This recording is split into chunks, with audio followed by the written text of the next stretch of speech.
Hey guys, welcome back to my channel HL Vibes. I am Harshika Lakhina with you. Today we will continue our chapter number 11 marketing. हमने पिछली videos में क्या करा था, product mix start करा था जिसमें हमने ब्रांडिंग पढ़ा, पैकेजिंग पढ़ा, लेबलिंग पढ़ा और आज हमने उसका लास्ट टॉपिक करना है. उसके बाद प्रोडक्ट मिक्स खत्म हो जाएगा and that topic is pricing. ये बहुत इंपॉर्टेंट टॉपिक है और काफ़ी लेंदी भी है, तो आई वॉन्ट यू टू पे full attention. So let's begin. Product में हमारे पास प्राइसिंग आता है और प्राइसिंग के आगे हम फैक्टर्स पढ़ेंगे, 6 फैक्टर्स. सो डिटेल में पढ़ते हैं तो कोई भी चीज़ मिस नहीं होनी चाहिए क्योंकि यहाँ से केस स्टडीज बन के आती हैं. सो हमने बोला जब प्रोडक्ट जो है वो खरीदा जाता है तो some money is paid for it. तो मैंने आपको प्राइसिंग में पहले भी बताया था कि प्राइस ऑफ द प्रोडक्ट क्या होता है कि हम कितना अमाउंट में उसको परचेज कर रहे हैं, मीन्स उस प्रोडक्ट के लिए हम कितना अमाउंट पे कर रहे हैं. That is called the price of the product. और सर्विस के लिए भी होता है. अगर हम कोई सर्विस लेते हैं तो उसके लिए भी हम पे करते हैं और वो होता है हमारा price of the service. Okay, तो pricing is often used as a regulator of demand of a product. Pricing को हम एज अ रेगुलेटर भी पढ़ते हैं, मीन्स डिमांड का वो एक रेगुलेटर होता है क्योंकि ये जनरली माना जाता है कि अगर आपका प्राइस हाई है, आपके प्रोडक्ट का प्राइस हाई है तो उसकी डिमांड कम होगी और अगर प्राइस कम है तो डिमांड ज़्यादा होगी. ठीक है, तो इसीलिए जब हमारे को डिमांड कम करवानी होती है तो हम प्राइस बढ़ा देते हैं और जब ज़्यादा रखनी होती है तो हम प्राइस कम रखते हैं. ओके, तो it is also the single most important factor affecting the revenue and profits of a firm. ठीक है, प्राइसिंग की वजह से ही हमारे प्रॉफिट्स, हमारा रेवेन्यू डिपेंड करता है, वो इफेक्ट होता है. इसीलिए प्राइसिंग जो है वो बहुत हमारे को सोच समझ के रखना होता है. हमारे को अपने प्रोडक्ट का प्राइस बहुत ही एफिशिएंटली फिक्स करना होता है. तो अब हम पढ़ेंगे फैक्टर्स जो कि हमारे प्राइसिंग को डिटरमाइन करते हैं, उसको इफेक्ट करते हैं. तो factors affecting price determination.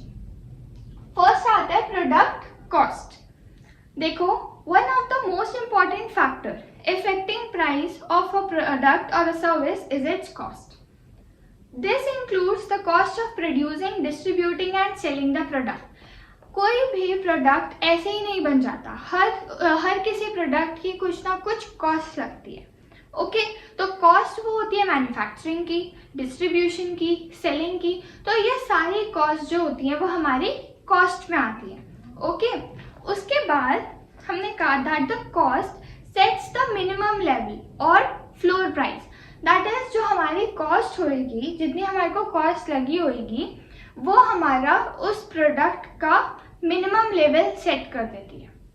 Okay, floor price set कर देती है कि क्योंकि क्या होता है कि कोई भी फर्म ये चाहेगी कि वो लॉन्ग रन में अपनी सारी कॉस्ट को कवर करे. ओके, तो सारी कॉस्ट को कवर करे और अगर उसको ग्रो करना है तो वो साथ ही साथ प्रॉफिट भी कमाए. दैट इज कॉस्ट कवर करके भी कुछ मार्जिन रखे. ओके, तो all marketing firms strive to cover all their cost at least in the long run. In addition, they aim at earning a margin or profit over and above the cost. तो ये सारा मैंने आपको बता दिया. उसके बाद कई बार ये भी होता है कि शॉर्ट टर्म के लिए, मतलब जब प्रोडक्ट जो है वो इंट्रोड्यूस हुआ है उस टाइम के लिए आपका क्या हो, आपकी सारी कॉस्ट कवर ना हो. ठीक है, बट वो सिर्फ शॉर्ट टर्म के लिए ही वैलिड है. अगर ये लॉन्ग टर्म तक चलता है तो आपका बिजनेस कभी भी सरवाइव नहीं कर पाएगा. इसीलिए लॉन्ग टर्म के लिए आपके कॉस्ट कवर होनी चाहिए और साथ ही प्रॉफिट भी अर्न होना चाहिए. ओके, अब ये तो मैंने आपको सारी कॉस्ट बोली. कॉस्ट कितने तरीके की होती है? आपके पास 3 टाइप्स ऑफ कॉस्ट होती है. वो होती है फिक्स्ड कॉस्ट, वेरिएबल कॉस्ट और सेमी वेरिएबल कॉस्ट. ओके, तो हम इन तीनों के बारे में पढ़ेंगे कि ये तो तीनों कॉस्ट क्या है. फिक्स्ड कॉस्ट कौन सी होती है? Fixed cost are those cost which do not vary with the level of activity of a firm. That is, level of activity के साथ ये वेरी नहीं करेगी. फिक्स्ड कॉस्ट दैट इज, ये नाम से हमारे को बता रहा है जो खर्चे फिक्स्ड हैं वो हमारी फिक्स्ड कॉस्ट है. अगर आपने एक बिल्डिंग रेंट पे ले रखी है, अब चाहे आप उसमें कुछ प्रोडक्शन करो या ना करो, आपको उसका रेंट देना पड़ेगा। ओके और अगर आप जैसे हमारा सेल्स मैनेजर है, अगर कोई प्रोडक्शन हो या ना हो, आपको सेल्स मैनेजर को उतनी ही सैलरी देनी पड़ेगी। चाहे 10 यूनिट्स मैन्युफैक्चर हो रही हो, चाहे 1000 यूनिट्स मैन्युफैक्चर हो रही हो, सेल्स मैनेजर को उतनी ही सैलरी मिलेगी। तो ये क्या है, एक फर्म के फिक्स्ड खर्चे हैं जो लेवल ऑफ एक्टिविटी पर डिपेंडेंट नहीं है। ठीक है, उसके साथ ये वेरी नहीं करे, तो ये हमारी क्या हो जाती है, फिक्स्ड कॉस्ट हो जाती है। उसके बाद है वेरिएबल कॉस्ट। वेरिएबल कॉस्ट जो होती है वो कॉस्ट है जो कि डायरेक्ट प्रोपोर्शन में चेंज होती है। देखो यहाँ पर दिया हुआ है, those cost which very in direct proportion with the level of activity. That is, जो लेवल ऑफ एक्टिविटी के साथ डायरेक्ट प्रोपोर्शन में चेंज होगी वो आपकी वेरिएबल कॉस्ट होगी। जो डायरेक्ट प्रोपोर्शन में वेरी करेगी वो वेरिएबल कॉस्ट। जैसे कि एग्जाम्पल लिया इसमें, if the cost of wood for manufacturing 1 chair comes to ₹100, the cost of wood for 10 chairs would be 1000। ठीक है, अगर एक चेयर को बनाने की कॉस्ट 100 है और ऐसी अगर 10 चेयर्स बनी तो 1000 रुपीज़ आपकी कॉस्ट लग जाएगी। और अगर कोई चेयर प्रोड्यूस ही नहीं हुई तो कोई वुड नहीं आई तो कोई कॉस्ट भी नहीं लगी। तो ये डायरेक्टली वेरी कर रही है, जितनी ज़्यादा आपकी चेयर्स बनेंगी उतने ज़्यादा आपके खर्चे भी हो जाएंगे, उतनी ज़्यादा आपको वुड लेनी पड़ेगी, उतने ज़्यादा आपको रॉ मटेरियल लगेंगे, लेबर लगेगी, इलेक्ट्रिसिटी लगेगी, पावर लगेगी। ठीक है, तो ये सारे क्या है, वेरिएबल कॉस्ट हैं जो कि आपके लेवल ऑफ एक्टिविटी के साथ वेरी कर रही हैं। ओके, उसके बाद आते हैं सेमी वेरिएबल कॉस्ट। देखो सेमी वेरिएबल कॉस्ट जो है, एज द नेम सजेस्ट, ना ये फिक्स्ड है ना ये वेरिएबल है। मीन्स ये वेरी तो करती है पर नॉट इन डायरेक्ट प्रोपोर्शन। जो वेरिएबल कॉस्ट है हमारी वो डायरेक्ट प्रोपोर्शन में वेरी करती है लेवल ऑफ एक्टिविटी के साथ, पर जो सेमी वेरिएबल कॉस्ट है वो इनडायरेक्ट प्रोपोर्शन में करती है। मतलब वो ऐसा नहीं है कि लेवल ऑफ एक्टिविटी इतनी बढ़ी तो कॉस्ट भी इतनी बढ़ जाएगी। तो उसमें क्या होता है, आपके कुछ प्रोपोर्शन में चेंज होता है लेवल ऑफ एक्टिविटी। इसमें एग्जांपल दिया है, like compensation of a salesperson may include a fixed salary of ₹10,000 plus a commission of 5% on sales। तो जितनी ज़्यादा सेल्स होती जाएंगी, that is level of activity, यहाँ पे क्या है, सेल्स। अगर सेल्स ज़्यादा हो जाएंगे तो उसको 10,000 पे और उसकी कंपनसेशन बढ़ती जाएगी। तो इसीलिए हमारी और कॉस्ट बढ़ गई, वो होती है सेमी वेरिएबल कॉस्ट, जो कि डायरेक्ट प्रोपोर्शन में नहीं बढ़ी पर वो थोड़ी थोड़ी वेरी तो कर रही है लेवल ऑफ एक्टिविटी पे, इनडायरेक्टली उसको वेरी कर रही है। तो semi variable cost are those cost which vary with the level of activity but not in a direct proportion.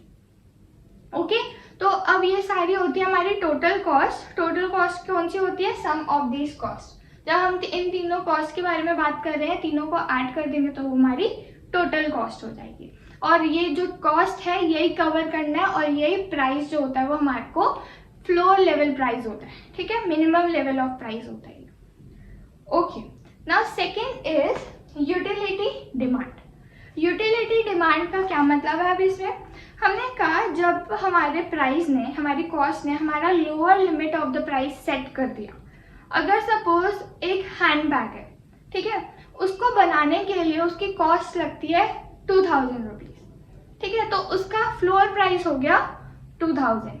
Fine, उसके बाद क्या है, तो यूटिलिटी जो वो प्रोडक्ट जो है वो यूटिलिटी प्रोवाइड करेगा कस्टमर को, और कस्टमर जितना अमाउंट उसके लिए पे करना चाहेगा वो ऑब्वियसली उतना ही अमाउंट पे करेगा जितना वो उसको यूटिलिटी प्रोवाइड करेगा प्रोडक्ट। ठीक है, अगर सपोज वो प्रोडक्ट जो है, वो हैंडबैग जो है, वो एक पर्सन को, एक कस्टमर को 5000 रुपीज़ की यूटिलिटी प्रोवाइड कर रहा है। ठीक है, मीन्स वो उसको 5000 रुपीज़ उस बैग के लिए देगा, तो ये उसका हो गया मैक्सिमम प्राइस। ठीक है, सीलिंग प्राइस जिसको हम बोलते हैं, जो कि हमारा क्या हो जाएगा कि वो या तो 5000 से ज़्यादा वो नहीं देगा उस हैंडबैग के लिए। ठीक है, तो हमने क्या बोला इसमें, that utility provided by the product and the intensity of demand of the buyer sets the upper limit of the price. which a buyer would be prepared to pay. In fact, the price must reflect the interest of both parties. दोनों parties का interest आना चाहिए. Means ऐसा नहीं है कि customer कहे कि नहीं मुझे 5000 से ज़्यादा नहीं पे करना क्योंकि मुझे ये यूटिलिटी प्रोवाइड नहीं कर रहा 5000 से ज़्यादा. पर हो सकता है, अगर इस केस में नहीं, बट हो सकता है वो जो सेलर हो वो उसके लिए 5000 में सारी कॉस्ट कवर ना हो रही हो तो वो उसको सेल नहीं करेगा उस कस्टमर को. तो ये क्या बताता है कि दोनों पार्टीज कस्टमर और सेलर जो है दोनों के ही हमारे फुलफिल होनी चाहिए needs. Okay, so the buyer may be ready to pay up the point where the utility from the product is at least equal to the sacrifice made in terms of the price. उसके बाद आता है elasticity. The price of a product is affected by the elasticity of demand of the product. Elasticity of the demand पे भी, उस product की elasticity of demand पे भी डिपेंडेंट होता है प्राइस. अगर जो हमारा प्रोडक्ट है उसकी डिमांड जो है वो इलास्टिक है, ठीक है, यहाँ पे मैंने लिखा है इलास्टिक, ठीक है, इलास्टिक डिमांड है. इसका क्या मतलब है कि इलास्टिक मीन्स बहुत ज़्यादा फ्लेक्सिबल है. ओके, तो इसका क्या मतलब कि अगर उसका प्राइस, एक प्रोडक्ट है उसका प्राइस जो है वो ज़रा सा भी चेंज होता है, ज़रा सा भी चेंज होगा तो उसके सेल्स में, उसकी डिमांड में बहुत ज़्यादा इफेक्ट आ जाएगा. तो इसमें क्या हम करेंगे कि हम प्राइस को कम ही रखेंगे ताकि हमारे कस्टमर्स हमारे हाथ से ना जाए. ओके, और दूसरी तरफ होता है अगर हमारे प्रोडक्ट की डिमांड जो है वो इनइलास्टिक है, मीन्स कुछ फ़र्क नहीं पड़ रहा, अगर तुम ज़्यादा भी कर लोगे तो भी लोग उसको परचेज करेंगे, अगर कम भी करोगे तो भी परचेज करेंगे. ठीक है, तो जो इनइलास्टिक डिमांड होती है जिन प्रोडक्ट्स की, तो वो क्या होता है, उनके प्राइस हाई भी रख सकते हैं हम. ओके, तो अगर इलास्टिक है तो प्राइस कम रखो और अगर इनइलास्टिक है तो प्राइस ज़्यादा रखो. ओके, ये हमारे 2 पॉइंट्स हो गए. उसके बाद आता है extent of competition in the market. Competition जो है वो बहुत बड़ा रोल प्ले करता है प्राइसिंग में. ऐसे कैसे कि यहाँ पे मैंने लिखा है कि प्राइस जो है वो इन्वर्सली प्रोपोर्शनल है टू द कंपटीशन. तो कंपटीशन के इन्वर्सली प्रोपोर्शनल कैसे है, अगर कंपटीशन मार्केट में ज़्यादा होगा, आपके प्रोडक्ट के वाले सारे सेलर्स बहुत ज़्यादा होंगे, बहुत आगे और कंपनीज होएगी, मीन्स आपके प्रोडक्ट के सब्स्टिट्यूट्स अवेलेबल हैं मार्केट में, तो आप अगर थोड़ा सा भी प्राइस ज़्यादा करोगे आपकी डिमांड नीचे हो जाएगी. और अगर कंपटीशन नहीं है, मार्केट में कोई कंपटीशन नहीं है, मीन्स आपकी मोनोपोली है, ठीक है, तो आप अगर अपने प्रोडक्ट का प्राइस थोड़ा ज़्यादा भी कर देते हो तो भी आपकी सेल्स इफेक्ट नहीं होंगी, आपका प्रॉफिट इफेक्ट नहीं होगा, डिमांड इफेक्ट नहीं होगी. तो इसमें क्या बताया कि अगर कंपटीशन ज़्यादा है तो प्राइस को कम रखो और अगर कंपटीशन कम है तो प्राइस को ज़्यादा कर सकते हो. फाइन. ओके, और साथ ही हमारे को कॉम्पिटिटर्स के भी प्राइजेस देखने पड़ते हैं, कंसीडर करने चाहिए कि उन्होंने क्या प्राइस रखा है और अगर हम अपने प्राइस को कम या ज़्यादा करेंगे तो उनका एंटिसिपेटेड रिएक्शन क्या आएगा. ठीक है, तो हमारे को अपने कॉम्पिटिटर्स पे भी नज़र रखनी चाहिए. ओके, नेक्स्ट है government and legal regulations. Government and legal regulations में क्या बताया है, in order to protect the interest of the public against unfair practices in the field of price fixing. मतलब अगर हम गवर्नमेंट क्या करती है, पब्लिक के इंटरेस्ट को बचाने के लिए वो प्राइस फिक्सिंग और अनफेयर प्रैक्टिसेस से कंज्यूमर को बचाने के लिए वो क्या करती है कि वो कुछ प्रोडक्ट्स को जिनकी मोनोपोली होती है, बेसिकली प्राइसिंग जो है वो क्या होता है, अगर हमारे प्रोडक्ट का कोई कंपटीशन नहीं है, मोनोपोली है हमारे प्रोडक्ट की हमारे मार्केट में, तो हम चाहे 20 रुपीज़ की चीज़ 200 में भी दें तो लोग उसको परचेज कर लेंगे. पर ये लोगों के साथ जो है वो अनजस्टिस है. ठीक है, तो ये हमारी गवर्नमेंट जो है वो इसको रोकने के लिए वो किसी भी चीज़ को एसेंशियल डिक्लेयर कर सकती है और उसका प्राइस गवर्नमेंट के हाथों में आ जाता है. फाइन. तो इसमें भी बताया that government can declare a product as essential product and regulate its price. Example है इसमें, product for example, the cost of a drug manufactured by a company having monopoly in the production of the same come to the ₹20 per strip of 10. ठीक है, कोई drug है, that is कोई medicine है जो कि 20 रुपीज़ की हमारे को मिल जाती है, पर वो मोनोपोली है तो बायर जो है वो 200 देने के लिए भी रेडी हो जाता है. तो in the absence of any competitor, अगर कोई कॉम्पिटिटर नहीं है तो सेलर जो है वो क्या करेगा, मैक्सिमम प्राइस लेगा लोगों से. तो इसीलिए ये लोगों के साथ नाइंसाफी है. तो गवर्नमेंट जो है वो उस ड्रग को एसेंशियल डिक्लेयर कर देगी और उसका प्राइस जो है वो गवर्नमेंट ही फिक्स करेगी. दैट इज जिसका जो ओनर है वो उस प्राइस को छेड़ नहीं सकता. ओके, उसके बाद आता है प्राइसिंग ऑब्जेक्टिव्स. प्राइसिंग ऑब्जेक्टिव्स, ये 4 हमारे पॉइंट्स क्लियर हो चुके हैं. उसके बाद है प्राइसिंग ऑब्जेक्टिव्स और मार्केटिंग मेथड्स यूज. तो प्राइसिंग ऑब्जेक्टिव्स में हमने क्या बताया कि ऑब्जेक्टिव ऑफ द फर्म क्या होता है, प्रॉफिट को मैक्सिमाइज करना. ओके, तो प्रॉफिट जो है वो 2 तरीके से मैक्सिमाइज हो सकता है, लॉन्ग टर्म में और शॉर्ट टर्म में.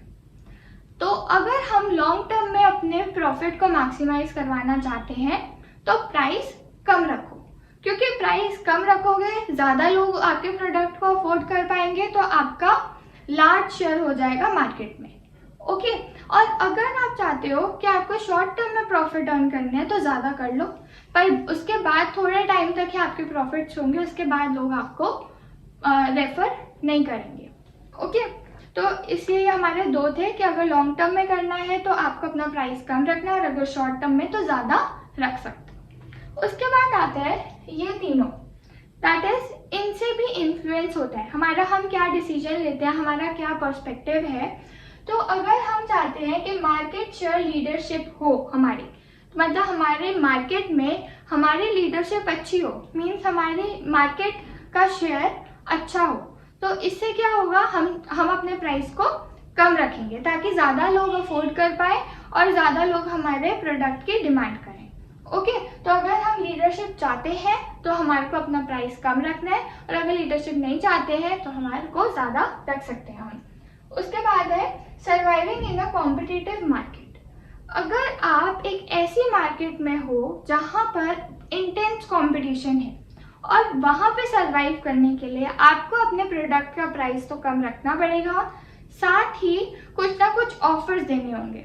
साथ ही आप ये भी कर सकते हो कि आप कोई प्रमोशन कैंपेन चलाओ जिसकी वजह से आपका स्टॉक जो है वो लिक्विडेट हो जाए, मीन्स आपका स्टॉक साथ साथ निकलता जाए. कई बार आपको क्रेडिट फैसिलिटीज भी अपने कस्टमर्स को देनी पड़ेगी ताकि लोग आपके स्टॉक को, आपके प्रोडक्ट को प्रेफर करें. ओके, उसके बाद है अटेनिंग प्रोडक्ट क्वालिटी लीडरशिप. अगर आप चाहते हो कि आप अपने मार्केट में एक ऐसी रेपुटेशन बनाना चाहते हो जो कि आपकी क्वालिटी से जाना जाए आपका प्रोडक्ट, मीन्स अगर आप अपने प्रोडक्ट की क्वालिटी अच्छी दे रहे हो तो ऑब्वियसली उसका प्राइस तो ज़्यादा हो जाएगा, क्योंकि क्वालिटी अच्छी देने के लिए आपकी कॉस्ट भी ज़्यादा लगेगी. कॉस्ट ज़्यादा लगेगी तो आप कॉस्ट को कवर करोगे और साथ ही थोड़ा प्रॉफिट मार्जिन भी रखोगे. तो इसीलिए अगर आप क्वालिटी प्रोवाइड कर रहे हो तो क्वालिटी के लिए आपकी कॉस्ट भी बढ़ेगी, और साथ ही साथ क्या होगा कि उस कॉस्ट के साथ आपके और भी कॉस्ट, जैसे कि रिसर्च एंड डेवलपमेंट के लिए भी आपको कॉस्ट ज़्यादा लगेगी. तो इसीलिए आपका प्रोडक्ट का प्राइस अपने आप ही हाई हो जाएगा. ठीक है, तो ये आपका डिसीजन है कि आपको क्या करना है, उसके हिसाब से आप प्राइस अपना फिक्स कर सकते हो. तो ये प्राइसिंग ऑब्जेक्टिव्स के अंदर ही आपके ये 3 सब पार्ट्स आते हैं. ओके, उसके बाद है मार्केटिंग मेथड्स यूज्ड, कि आप कौन सा मार्केटिंग मेथड जो है वो यूज कर रहे हो. देखो, इसमें जस्ट है कि आपको आप कैसी सर्विसेज दे रहे हो. अगर सर्विसेज अच्छी दे रहे हो तो आपके पास फ्लेक्सिबिलिटी है. Let us read, price fixation process is also affected by other elements of marketing such as आपका डिस्ट्रीब्यूशन सिस्टम कैसे है, आप क्वालिटी ऑफ सेल्समैन एम्प्लॉयड. अगर सेल्समैन अच्छे हैं तो ऑब्वियसली आपकी कॉस्ट भी ज़्यादा अच्छी लगेगी, मीन ज़्यादा लगेगी. ओके, और उसके बाद quality and amount of advertising, आप एडवर्टीजमेंट्स कितनी दे रहे हो, क्योंकि एडवर्टीजमेंट्स बहुत बड़ा खर्चा होता है, जिसकी वजह से अगर आप एडवर्टीजमेंट ज़्यादा दे रहे हो तो आपकी कॉस्ट भी ज़्यादा हो जाएंगी. उसके बाद है सेल्स प्रमोशन एफर्ट्स कितने हैं आपके, टाइप ऑफ पैकेजिंग कैसी दे रहे हो, प्रोडक्ट डिफरेंशिएशन, क्रेडिट फैसिलिटी दे रहे हो आप कस्टमर्स को, and customer services provided. For example अगर एक कंपनी प्रोवाइड कर रही है फ्री होम डिलीवरी, तो उसके पास ये ऑप्शन है, उसके पास थोड़ी फ्लेक्सिबिलिटी है कि वो कुछ और चार्ज कर सके। मीन जो उसके कॉम्पिटिटर्स चार्ज कर रहे हैं तो आप उससे अलग भी चार्ज कर सकते हो अगर आप उनको कोई फैसिलिटी भी प्रोवाइड कर रहे हो, क्योंकि कस्टमर्स के माइंड में यही आएगा कि अगर ये थोड़ा ज़्यादा चार्ज कर रही है तो ये हमारे को होम डिलीवरी भी तो प्रोवाइड कर रही है, तो ये ज़्यादा बेटर ऑप्शन है। ठीक है, तो हमारे पास अगर हम कोई और चीज़ भी लोगों को प्रोवाइड कर रहे हैं, कोई और सर्विस भी प्रोवाइड कर रहे हैं, तो हमारे पास ये एडवांटेज आ जाता है कि हम अपने कॉम्पिटिटर से अबव उठ सकते हैं, उनसे डिस्टिंग्विश हो सकते हैं और साथ ही कुछ डिफरेंशियल प्राइस भी चार्ज कर सकते हैं। मतलब ज़्यादा डिफरेंट नहीं होना चाहिए, बट हाँ थोड़ा सा हायर भी कर लेंगे तो इतना कस्टमर्स हमारे माइंड नहीं करेंगे। ओके, अब नेक्स्ट क्लास में हमने करना है फिजिकल डिस्ट्रीब्यूशन। आज की क्लास इतनी थी जिसमें हमने 6 फैक्टर्स ऑफ प्राइस डिटर्मिनेशन पढ़े। ये बहुत इंपॉर्टेंट है। I request you to learn it properly, and अगर अभी तक आपने मेरे चैनल को सब्सक्राइब नहीं किया so please subscribe to my channel. तब तक के लिए बाय।